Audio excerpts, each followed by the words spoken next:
Assalamualaikum warahmatullahi wabarakatuh ya. Saya hari ini nggak reaction langsung sih, nggak reaction lagi, cuma mau memberitahukan ada satu video yang bagus ya tentang Islam. Islam itu toleransinya tinggi, tapi jika mau dimaknai Islam intoleran, ini maknanya. Oke. If you have a problem with feminism, Islam will fix it. If you have a problem with your wife not obeying you, Islam will fix it. Islam fixes a lot of the problems that men are currently facing. Yeah. The problems we're discussing on this show, Islam fixes all of them, right? That's the first thing about Islam. And I'm not a Muslim, right? If I had to choose a religion, I would, because I live in an Orthodox Christian country, I go to the Orthodox Christian church. I donate $20,000 a month to the church in the country I live in. The church in Romania is very powerful, and I like having church friends. So I give them a lot of money, right? So I would guess I'm an Orthodox Christian. But if I had to bet on one religion as if I were betting on the stock market for the future, you have to bet on Islam. Because Muslims are intolerant. And I'm not saying that disrespectfully.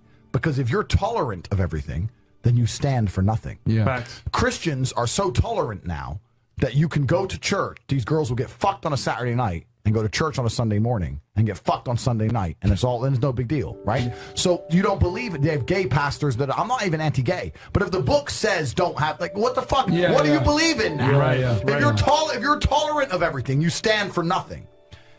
I can walk through London with a T-shirt saying Jesus is gay, and nothing will happen to me. If I did the same thing with the Islamic prophet, I'd be dead before I got to the end of the street. Boom. That's how much they believe and respect. And I respect people who stick up for what they believe in. Yeah. It's not even about me believing in it. I respect them because they believe and they will defend. Muslims are the only people who will defend their religion. They will defend their beliefs. They refuse to be mocked. They refuse to be insulted. And I respect that about them. I respect that. That's an amazing thing about them, right? And the third point is, and I've been all around the world, some of the best countries in the world today are the first world Muslim nations. Yeah. Qatar, you can go to Qatar, you can fall asleep with $1 million on your lap in the middle of the street. Nothing's going to happen to you. Saudi Arabia as well. You can go to Saudi, nothing will happen to you. You can go to Dubai, UAE, nothing's going to happen to you. They leave their cars parked with the keys inside. It's so safe. Yeah. Wow. Yeah. It's so safe. Women, everyone's married. Every woman obeys her husband. Every single woman has 4, 5, 6 kids. Big families, all the things we're talking about, all the problems we have here, right? They've got none of that, none of it, because of Islam. Islam keeps society in the role where women obey their man, women have children, women have big families, women are exceptionally happy to do so. Yes. Before some Western girl comes in here and runs her mouth, the Islamic women are happier than any fucking thought you're going to see in the club tonight. They're very true. They're happy. Society is functioning.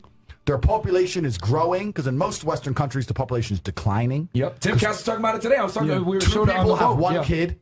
Doesn't work. Doesn't work, right? Two people need to have 3.1 kids, because people die, right? People die prematurely, blah, blah, blah, blah. Yeah. So we have population problems in the West. They have none of the population problems. Society is functioning, and that's what society is.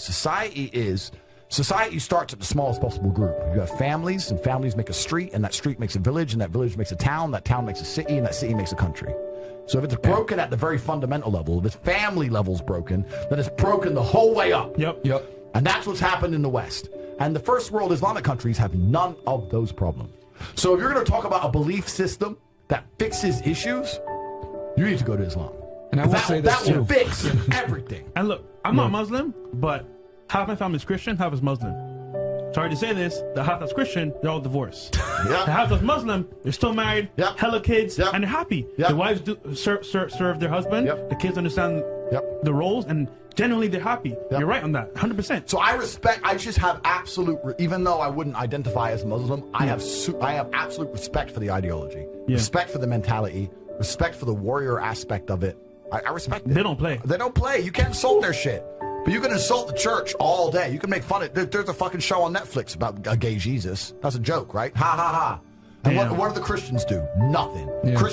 Christianity is a dead religion. If you're a Christian, and I'm saying this as a Christian myself, Christianity is a dead religion which is confined to the history books. It's dying out. Your own Pope The Pope goes up there and talks LGBTQ shit That's now. crazy. It is over. That's you don't crazy. stand for anything. You don't believe in anything. You have no boundaries. You're walked on. You're mocked. You're divorced. Your fucking Christian wife, after taking her to church for 20 years, will fuck the gardener behind her back. The whole thing is a joke. Being a Christian now is nothing more than advertising you're a loser. It's a losing religion because you've lost to Islam. That's the future of religion.